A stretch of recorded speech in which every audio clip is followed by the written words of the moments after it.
Hi, I'm Jemima Crosby with Coldwell Banker. And I'm Dago Velasquez with Envoy Mortgage. And we are here at Envoy Mortgage again to introduce Mr. Travis Davis, the designated broker at Coldwell Banker. Let's go, baby.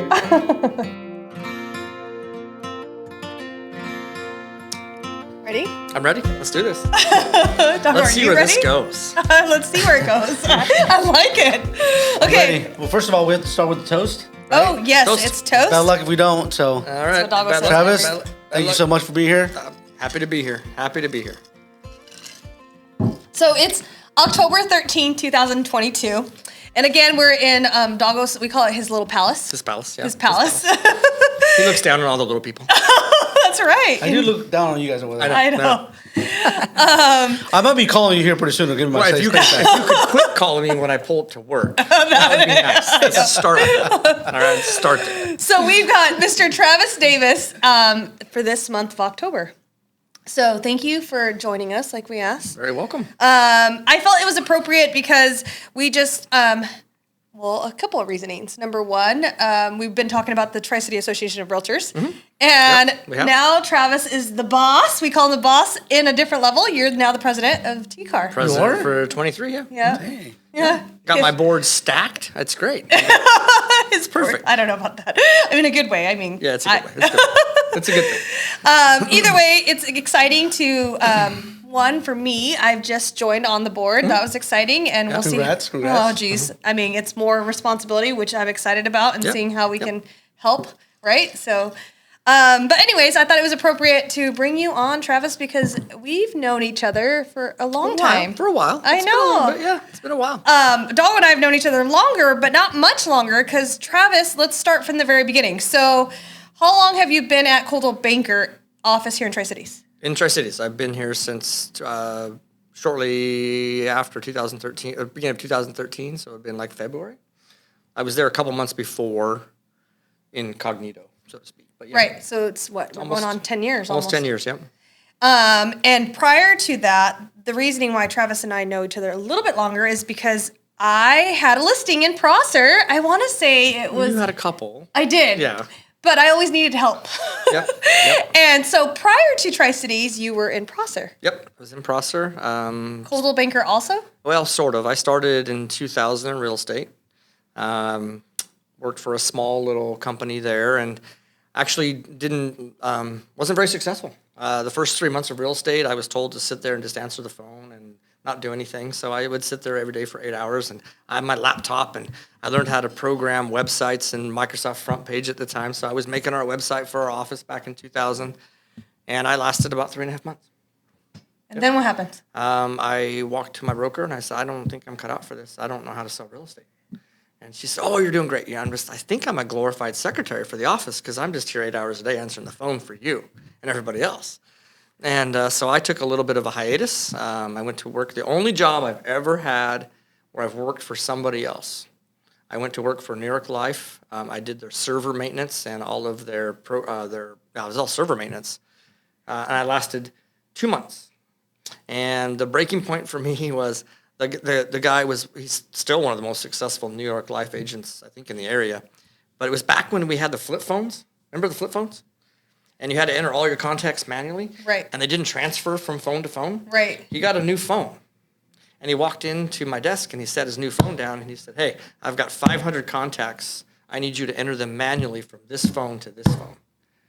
And I went, oh, man. Got them all done. Dago would have been like, I'm out. I swear I spent like 3 days entering contacts on a little phone, and I walked in and I set his phone on his desk and I said, I don't think I'm cut out to work for anybody else. And he's like, what do you mean? I just don't think I am. I think I got to do something else. So anyway, I left New York Life. It was great, good experience. Went back and actually got a phone call on a laundromat. Never had a laundromat in my life. I mean, I've had my own business, but... So I bought this laundromat, spent a month repairing washers and dryers that I just didn't know how to fix the day I bought it, but I learned how to fix them all. And I had a laundromat. It's great. Laundromat was awesome. Best business I've ever had. Got a phone call from my old broker, and then they said they wanted to sell the brokerage. And I said, hey, guys, I'm not any good at real estate sales. I'm just not. I said, the way I think it should be done It's relational. It's about people, and I'm just not meant to sit there and answer phones. I don't get it. And so I told them no. They called me back a day later. Well, we really want you to buy it. You should buy it. And I'm like, guys, I don't. You must have had some major money coming in. They thought you were a big dog. No, I had no money. It was the brokest I've been in my life. The stock market just crashed. I literally lost like $500,000 in like 6 months. Money went in 2000, the tech crash. You still want to go work for New York Life? Well, New York Life was a paid job, so I mean, anyway. So I just said, well, I'll tell you what, if you throw in the building, I'll take the brokerage. And so they sold me their building, and I bought the building on an owner contract with the last $20,000 I had to my name. And I bought a brokerage. I thought you were going to tell a story about remember the tapeworm when you used to work at the gas station? Oh, you want that story? No, that's, we don't have to. That's a convenience store story. Do not drink Do not soda. drink fountain pop. Do not. This is why I don't drink fountain pop. This is true. Side note. So we had a well, you guys know we had a grocery store / convenience store later for I don't know 23 years, and you have the fountain pop has the little fountain heads on it. Well, if you don't take them off of there and clean them every night, they develop a lot of grime and glut and stuff in there. Well, there was just this thing growing in there. Well, I finally took it off, and I was like, "Holy crap, this is real." So anyway, I'm sure most convenience stores probably clean all. soda? I would assume so at this point now. Yes. Yeah, this was back in 1990 or 1992. Yeah, so. this is pre-COVID. You would have never got COVID if you had a fountain drink from our store. That's right. You had everything. Okay, so that's your background, and then you moved to the Tri-Cities. Yep. I remember when I got told we were in a transitional position. You got told. I did get told that you were in a position to possibly take on the brokerage. Now, since then, has anybody ever told you? No, you don't get told anymore, girl. Oh, gosh. Okay. Well, at that time I did. So, and I literally got told saying, hey, what do you think about Travis Davis? At that point, you had helped me in 2 different transactions. And I think we had a couple of the cross or some other stuff, but yeah, at that point, yeah. And I was perfect match for our office. I knew you had that persona that was going to attract so many other agents in a good way and like bring to the office where we're at today. I mean, how many agents do we have in our office right now? 87. Yeah. Yeah, that's 87. a lot to babysit. It's a lot to babysit. In a good way. In a good way. In a positive I'm way. one of the In a ones that positive you have to babysit here and there. I call you and I'm like, yes. You're like 20 agents. I know. I am. Her Jemima. Babysitting wise. You hear nothing from Jemima for months, and then all of a sudden it's big. Yeah. I don't act like it's bad. Big. Yeah. And you're like, oh man, this is going to take a lot of my brain space. No. Like I think I need to rest on this for a day because this is, it's just, well, you're always the voice of reasoning. And I will say, in the 10 years we've worked together almost at the office, the biggest asset that you have been, eventually I'll get to this, but for a quick second I'll say, has been the voice of reasoning through anything that comes out, because real estate is not easy. There's emotions. There's a lot of emotions, right? Lots. You've got clients dealing with all kinds of things, from just moving from one house to another, or unfortunately there's a death, or unfortunately you've got kids or divorces. All the emotions are tied into real estate. Oh yeah. And so you being my voice of reasoning has been so helpful in 10 years. So, but I'll give you more accolades later. We'll come back to that. We'll come back to that. I just don't know how you deal with it. Togo has no patience. I have patience, but... Well, you're a boss here too, right? But it's like, dude, I don't know how you do it. Especially with how many? 87. 86, 87, yeah. I mean, it's... Yeah, I don't know how you do it. That's Togo's plus true. staff. You got plus staff. So Yeah. you have Right. like 90, 3 people Yeah. that you're taking care of, so... It's probably the worst ones. Nah, I'm playing No. So when it comes to Prosser and moving to Tri-Cities, in between, life happens too, right? This is the cool thing about, I like saying our conversations, is I like to not only know the real estate side, because we are part of it, but we are also, we're intertwined in relationships. So let's talk about Travis Davis personally. Okay. Who is Mr. Travis Davis? I don't think there's enough alcohol in this office, nor enough time to dissect the personal side Well, of you can my at life. least okay. tell us a little bit about yourself. Okay, so about myself. Yeah. Who is Travis Davis? do we have kids? I do. I have 5 children. 5 kids. And ages? I have 28. My daughter's 28. Yep. She's a teacher at Prosser High School. Do you remember when I got you on that one? I know, and I still, to this day, it's not funny. She's beautiful, and that's where I want My daughter She's gorgeous. My daughter is a very, very, very well put together, intelligent, beautiful young lady. But she will always be my little 2-year-old girl. And So what happened with Doggo? Well, comes to me and says, "Daddy, I hurt myself. Could you carry me?" And that kind of thing. Now, Doggo decides one day that's going to be, "Oh, this is funny." He thinks in his little mind. It was COVID, right? COVID time? No. Yes, Because- when she was coming up to help teach. yeah. And he comes that's around right. the corner and he's like, "Hey, who's the hot girl over there?" But I already knew. I know, it didn't You matter. did. I already knew that it was his Doesn't daughter. matter. Right, yeah. Doesn't matter. Doesn't Mackenzie, matter. I'm sorry. I already knew. It was a joke. It was a joke on Dad. The moment he said it, I went in instant dad mode. Eyes went from blue to dark. I said black. this. I was like, "Hey, who's that? Who's that girl upstairs?" And he's Yeah. like, "Why?" And I was like, "She's hot." He's like, "You know." I know. I'm like, That's my daughter. Shut the. No way. and I was like, "I'm just messing Speaking with of Doggo, I know, always causing drama. Push, you just gotta push a few He pins does. in He does. But anyways, go back to your kids. Mackenzie is Mackenzie, right? there. Mackenzie, yep. She's 20. She's 28. Okay. Ethan, my son, he's in college right now. He's 23. Okay. Oliver just turned 21. He's up in Coeur d'Alene working. And then I've got Samuel, who's 3, and Chase, who's almost 5. Yeah. Yeah. So 2 babies, huge gap. Huge gap. Huge Start gap. over. Yep, start over. How old were you when you had your? I Chase? was with Chase. Oh gosh, I would have been 44. So we're starting 40 over. No, I would have been 43. So we're starting over Mm-hmm. and being a boss and having babies. Mm-hmm. And we talked about this multiple times in different podcasts. Like having kids in real estate is hard enough, but you having to babysit in a good way. I say this in all due respect to all of our realtors, but even me. You know, take care of us plus take care of your own kids. That can be. Yeah. How can you? Like he said, your patience levels is on a different level. I feel like, especially for not to again, in all due respect, for a man too. You know, guys are not always as patient. Sorry, Doggo, that is the truth, and I can call you out. Well, there's 2 different versions of me though. So back when I was young, 20 years old, and up to 30, you start in real estate. I started when I was 25, and you had a little bit of a brief stint, but I've pretty much been in it since I was 25. Then it's just a matter of I have to work. Like if phone rings, I gotta go because if I don't go, my family doesn't eat. And so that first 5 years, bless their mom's heart.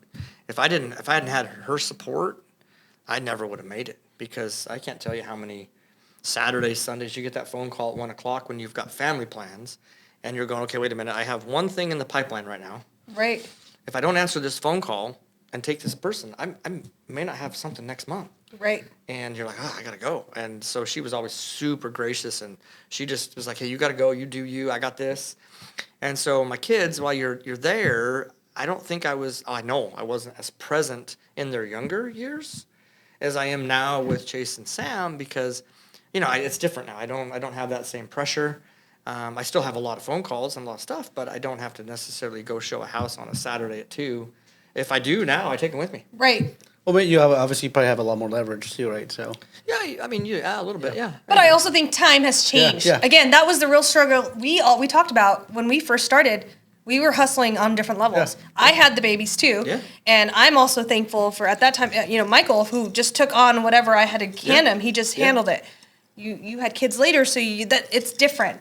But with spouses and with people in our lives, we've been able to figure it out. Now, you actually segued to where I was going to get at. Because you've been in the industry longer than us, not to date you or make you older. I'm older. I mean, look, I got gray now. And, like 3 years ago, I had a nice black porn star mustache going on.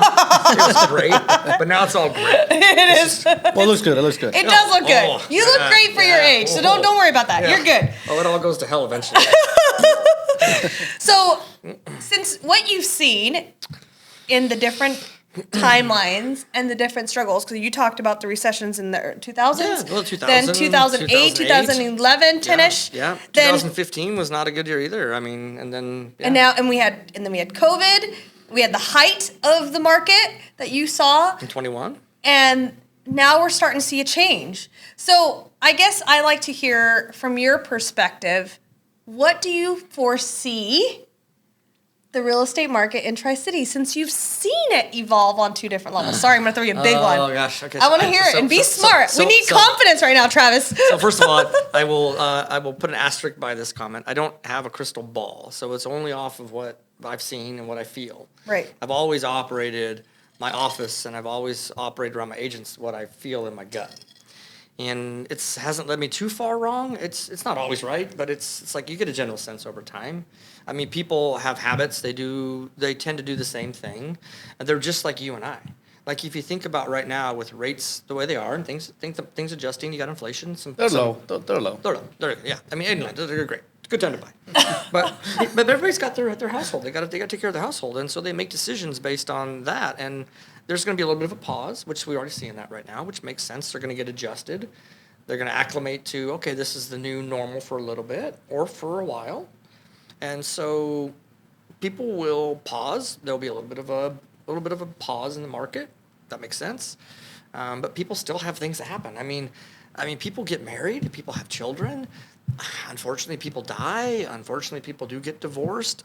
Things happen. People get relocated. They get a job offer. They move out. They move in. So around the life events that we see, and that's been my theme for like the last 6 months, is guys, the life events still happen. And so when life events happen, they need you as a quality agent to be there for them. You talked about the emotional support. Right. It's going to be even more now. Right. And I think people discount that in our business. Like what we do on our side, we want to make them feel like the transaction is super easy. Like, hey, it's great. You got this house, it's great. You're gonna have your dream, your next chapter of your life. But on the behind the scenes, right, the stuff that we absorb and have to deflect or take for that person, so they feel good about their purchase, is pretty huge. And so I think, we're gonna have kind of a little flat line for a little bit. I think the market will probably drop, in my opinion, probably 20% next year as far as overall units moved. It's just, some people don't want to move now. I mean, like if you were in a house right now at a 3% mortgage and you looked at buying a new house or a different house for 7% and you weigh the difference, you're kind of like, my 3% mortgage looks pretty good right now. That's okay. We'll be fine. There's plenty of hay out there to cut, to swath, to bale. We'll be fine. Right. Mow some lawns. Most of them you got it. Diversify a little bit. That's right. So would you say this is going to be the hardest time compared to what you've seen, or this is going to be just another normal? I think I love in our business when any time that things kind of pivot, turn around. And I'm not a big fan of the word pivot, but I like but when things do shift, this is when you kind of realize what are you made of right now, as a human being, as a real estate professional, anybody in our industry. Like if you're like this is when the people who know how to work, they get it done. Right. And I love this time. This to me is like an opportunity for my office, my people to be supported, to shine. It's not going to be easy. Okay, I know the conversations I already have with agents right now. They're like, man, this is going to get hard. Yeah, it's going to get hard, but this is when it's like a diamond. This is when you kind of cut yourself and you shine the brightest right now. So, Yeah, I agree with you, yeah. I think it's great. So I will say from a perspective of a realtor in your office, I can confidently say you are a huge reasoning why I think the strength has grown in our office camaraderie, because you have given so many people you've been there, done that mentality throughout your business and your personal life. Sure. And I just have to tell you, it's so the confidence that you bring out to so many of us is huge. And I love that you can say it. This is what I've seen. This is what I don't have a crystal ball, but that's real. Yeah, like you're not BSing. You're just saying this is the way it is. We don't really know. Right. I mean, we really don't know. Right. Nobody really knows because people they react. People, right. you don't know people's reactions. You don't know what they're going to look like. I right. mean, it's hard enough in our own personal relationships to be like, did I say something wrong? Oh God, you're mad. I'm so sorry. But when it comes to buying a house, I mean, really, guys, this is most people's single biggest financial decision they're going to make, and it's their right to feel the way they feel about it. Mm-hmm. Yep. And I think that's a huge thing. Our office, the way you know how our office runs, it's very simple. Leaders like that sign in our break room. Leaders, the leaders eat last, the best do the dishes. So meaning that, to me, that's really it sums up probably my whole life. Like, okay, nobody is below me. I am at the bottom. And I want to support them and lead them from the bottom up, not from some authoritative top down thing. Right. So hey, everybody has their thing. You keep it real. each person, support them, show them love, just a little bit in that, and then help them just grow. Yeah. Right. And grace, which you're very good at. Grace. I will say that. A lot of grace. A lot of grace. Well, that's why you have a big office. That's why you have 86 agents in your office. And Well, it's not just about. I mean, I've never wanted to have a big office. I mean, I don't go home at night and put a notch, by my bed saying, "Wow, I've got a big office, and here we are." I look at it from the per agent production. Like, all right, if I bring in somebody, a new agent or a seasoned agent, and I can help them grow their business by, call it 10 more sides a year or 20% or whatever, by supporting them and helping them through situations, that's what really matters to me. Right. The rest, I'd be fine with a team of 6. If they were all fulfilled and successful and happy, that's all that matters. But I've been blessed to have a team of 80-some people. Mm-hmm. And, it's hard. Well, that's why you successful in your office is because you care, and you do care. You do care a lot, and I mean, people follow you. So yeah, I do. I'll follow you, man. But then when I go, I'm gonna get my license today. When I go home at night, I'm spent, man. That's what I'm telling you. I don't know how you do. You become an introvert or you're so extrovert? I am an introvert. Are you really? Mm-hmm. I knew you were. You know what? I'm very much an introvert. I didn't think you were. Yeah. I guess maybe I can see both sides. Well, by the purest definition of an introvert versus an extrovert, like, do you get your energy from an extrovert gets their energy from being out in front of people and all of that? For me, that expends all of my energy. It takes so much for me to be able to, like a sales meeting day, right? You're the president of TCAR, right? I know. Okay, just wondering. Okay, just sorry, guys. I was like, introverted self. I'm locked in a box for a while. No, I re-energize by being alone, and that's probably, if you were to take my personal life, that's probably been a hard thing for people to understand, because I do this at this level, and I try to give everything to everybody else to make them be successful and confident and know that nothing's impossible. And then I go home and I'm just like, I just want to sit out back, have a beer, sit by the fire, be by myself. But then I got these 2 little guys who I'm like, oh, okay, they can't have that. So right. You start over. Yeah. It's a whole You'll be fine. You'll be fine. Whole different mode, Just keep telling yourself, you'll be fine. You'll be fine. You want to do puzzles for 2 hours? Let's do puzzles for 2 hours. Woo! Dad's so excited. I'm gonna put a timer on it. 2 minutes. That would be you. That's about right. Yeah. Okay, so another side of people that I don't know if they know or not, you're a pretty amazing golfer. I was. He is. Until this year. Something happened this year. I swear to God. You got new clubs? No. Because last year. Were you a driver, I thought? That was last year. I know what it was. I know what it is. I know what it is. I'll tell you what. Why. What is it? I'll tell you what it is. You haven't played me enough this year. Oh, my goodness. Bro. I'm just saying. Look, because you beat me all the time, so you get your confidence. We got to play a little more. No. It's not about my confidence from beating you. It's just that I have to focus. And Jemima even. By the way, we're 2-2. She called me on. We're 2-2 this year. She's like, you're no good when you don't have anything to focus on. 100%. You play amazing in tournaments and stuff. All of a sudden, you just come in and you rally better than anybody else ever. But at the same time, we can go on some amazing courses, and then you start great, and then we went to Pebble Beach, and I'm like, okay, I'm focused, and first 3 holes, I'm like, oh, this Pebble Beach is easy. I'm 1 under. And then Michael kills you. And then I'm like, oh, I know. And then I hit 1 bad tee shot, and I'm like, wow, the fog's really cool. And you lose focus. Oh, that's my caddy. And, oh, yeah. And it took me like 7 holes to come out of that. And by then, I'm like, I'm already like 9 over on the front. Right. It's pointless. Again, 9 over. Come on. Either way, in Pebble Beach. You play great. And you two compete pretty well against each other. Well, yeah, I will. I don't care what kind of. I could be on my deathbed, and Doggo would say, "Let's go play golf." Okay, fine. I'm still gonna be my one stroke. Oh, there you Even go. on my deathbed. That's exactly. You still haven't right. played me left-handed though. I haven't. Yes, I have. Why, is that a thing? We made a bet when I first started actually that I could beat him left-handed. Oh. Yeah. You're like, I want to see it. No, we never did it. Yeah. I think I don't know if I can hit the ball left-handed just fine, but I don't. Maybe you just putt left-handed. I think I need a lot of strokes if that's the case. Oh, jeez. Yeah. Let the betting begin. Okay.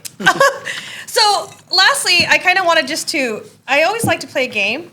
I think it's fun. The one thing a lot of people don't realize is these two are very close to me. I can say that honestly. Not only in real estate, we do business together, but as friends. And as friends, there's always a joke, especially when Doggo was upstairs. Oh, yeah. He would come downstairs, and if I was in my office or not, I'd hear one of them yelling out, "Where's number one? Where's number two?" And it was always a joke. Like Travis would say, "Oh, I know I'm never going to be number one," and we're talking best friends. This is the truth. Yeah. We all know this. And so we joke around. Like, you're like, "I'm number two." Although, you know what, though? Lately, this one's too busy and too cool. Thankfully, you're answering my calls. He does have more. You do have time. And so Travis texted me, "Hey, no, I'm texting him. She's calling me. Can you pick up?" Okay, whatever. You're such a fraud. No, he would never say that. So Bean said that. I kind of want to test both of you guys out. I play a little game? We're gonna play a little game. We're gonna. It's like who knows Jemima better? Yes. Oh, God. I know. God. Let's see who really is number one, number two. Oh. I got the answers right here, Travis. No, I feel like no, you don't. So I feel that I didn't even bring any pen or paper like I should have. So I'll let you guys just say it out loud, and then obviously I know the answers. So we'll go from there. I hope you do. I know, right? So nobody's keeping score, so it's going to be a Tie. No. Yeah, We're just keeping score. No, we're not. Keep a score, because the one that wins ends up being called number one. Oh yeah, there we go. it. This is fun. That's okay. So ready? You're gonna take a big old drink. Yeah, let's go. Okay, first question. Should be easy, I think, but we'll see. When's my birthday? 1st of February. February 1st, yeah. I won. I said first Look at this. You did, actually He did. You beat me. I do like that. You got me. All right. I was about to say the second. I 2-1, not 2-2. Okay, so what's Madison's, my daughter, middle name? Oh no. Can we take a guess? Well, just answer it. Maddie. Oh, I've heard you say it. Oh no, I cannot recall that. It's not. At least say something. No, you're not saying anything. How much you say for? That'll give it away or not. Where's my phone? I don't know. Madison. No, I don't know. No. Well, it's Janelle. I was about to say Janelle. You were. I was. Okay, you always said I was about to say Janelle, man. So clearly. I was about to say that. I know. He doesn't. Half It's point. like when your wife half does point. the dishes and you're like, oh, I was just going to do that, honey. Oh, my, you beat me to it. I was about to say beat it. me to this stuff. Okay, clearly, wrong. Not wrong. Okay, Losers. ready? Ready? I'll let you take your drink. So, when is Michael's birthday month? June. Okay, well, I say that's a tie. You both started at No, the I same said time. first. It's true. No. You know, it's a tie. Okay, just because you're closer to the mic does not make you win. Right? June. Right now, Doggles What date? 1-0. What's the number? I don't know. Let's say it. June 3rd. Is it? No, I was going to say June 5th. still wrong. 4th? It is 4th. Close. Again, still wrong. So. Hey, you know what? We're tight on that one because you're 3rd, I said 5th, and then you're in the middle. I still think you're up. Doggles up 1-0. 1. Okay, Yeah, ready? I can't be that bad. Come on. It's one. Yeah, Wow. Okay. Come on, Travis. I'm trying. I thought you were gonna rally. I'm trying. Rally for me. Rally. What is Jemima's? What's my name? What's my mom's name? Oh, what have you ever told me your mom's name? Oh my God, I made your mom's wait. He actually should know this before me because you've never told me your mom's name. I'm pretty sure I have actually. Yeah, you have plenty of time. I've said it. She's worked with you for 10 years. No, don't even. No. And we're friends. Don't act like it just work. You would know this too, I think. This one out Oh of all. my See? God, I don't know why we give him number 1 at all right now. You're losing number 1 just because you don't know. I was number 2, so it's expected of me to not have all the answers. I don't know. Hold on. Don't say it. Oh, there's got to be a timer. Is it? I'm gonna say Lucille, but that's not right. No. Lucia. Bro. Come on, man. Hey, I gotta say something. You know, I'm glad I didn't say anything. What is it? Noemi. Huh? Noemi. No Me? No me? Noemi. Noemi. Naomi, You know I what? guess, Naomi. Okay. I'm sorry, no me. I give you hugs all the time. You Wow. do. Okay. You do. All right. You don't call no me, though. I call her Oh, wait a mom. minute, Why would I call No, her? you call Wait a something minute. else, I too. got one for you. What's my mom's first name? Is she Caucasian? That's easy, bro. Oh, really? Let's go. What's my mom's first name? Is it Clarette? Yeah. Not even close. Clarette. When you hear Clarette, is it Megan? What is it? It's Sherry. Okay. So, okay, all right. Go ahead. Hey, are we ready? Yep. Go. This is good. This is gonna make or break it. Go. Dale. No, because I can't cheat. Ready? Mm-hmm. How old am I? 39, 37, 38. Okay. Oh, yeah, wait, you'll be 39 next year, 40 the year after. I said it. You did. I said 37. I'm like, no, you're not 37. I'm 37. No, you're. But I feel 21, baby. Let's go. Oh She'll be my 39 goodness. in February, on February 1st. And you're on the 10th of February. We're 10 years apart. Exactly. Yep. But Dog was still. Yeah, he got that. He got it. He got it. That's 2. So I'm gonna give you for a guy. Number 1, he keeps the number 1 state. I was trying to give you the number 1 spot. Well, your mom's name. I know. Yeah. Okay, I'm just curious because I'm sure everyone wants to know who's got the lowest round between you two. Travis. You act like you came off like you were so good. I shot 73 at Wine Valley and smoked him on the back. I was like 2 under. I shot 74. He did not. That was the most depressing day of his life because he opens up his wallet and I'm like, dude, it's like, Oh, yeah, on the drive home. I lost big I time. lost to you. You did. Yeah, me. Yes. Aaron or Ernesto? I don't know. I can't remember. I think I lost, Yeah, that was a great day. Yeah. Yeah, because you were talking. And then I had a long go south and I had to save it. I see. That's what you say on did the not have golf a long course. myself that day. So I think to kind of sum it up, Doggo, do you have any words for Mr. Travis I do Davis? want to say something about Mr. Davis. Mr. Davis. Oh, wow. It's Mr. Ben Stiller. Ben Stiller. Yeah. I do want to say thanks for, I think we've been working together for what, 10 years, 9 years? Yeah, I met you guys back when you first started. I know you when you saw me, I was like, this guy's a winner. That's exactly I right. know. It's not what I thought at first. All right. But yeah, I mean, no. Just tell him it was because of me. I will say probably the I mean I saw Say you it guys, on the- I used to work a lot with a different lender. Yeah.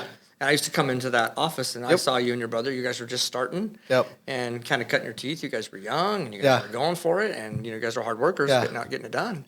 But I didn't, in real estate we don't jump lenders. You just really don't. I mean, you find somebody you work well with and you're like, this is my person, Right.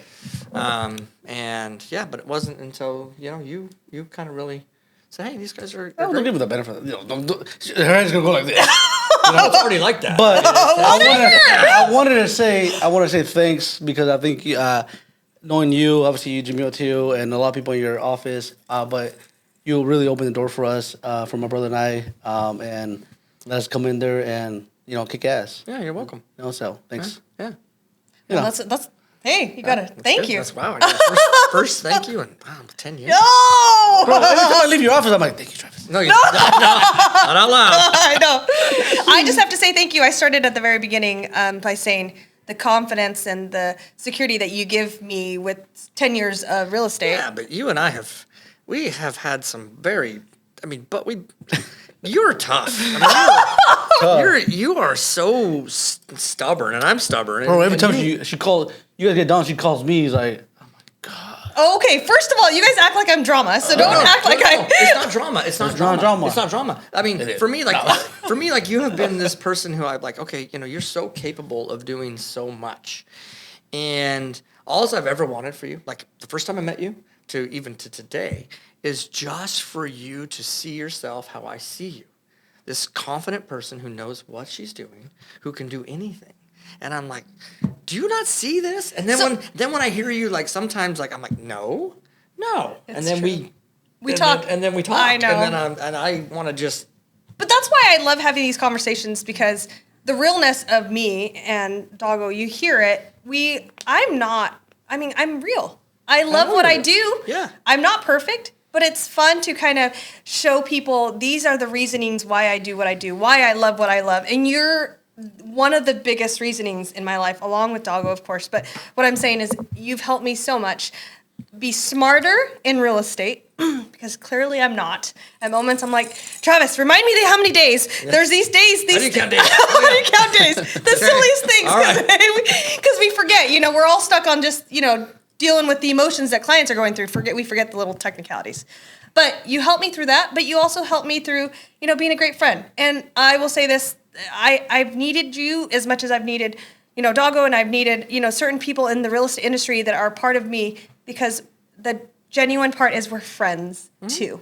And I want to say thank you from the bottom of my heart for being one of the closer people in my life, genuinely, that I can run to if I need anything. You're there, and that's the coolest part. So, Mr. President of the TCAR and Mr. Coldwell Banker Mentality, cheers to you. Cheers. I like it. That's a great way to cut that out. Perfect. Go out on a high note. That's what I always say.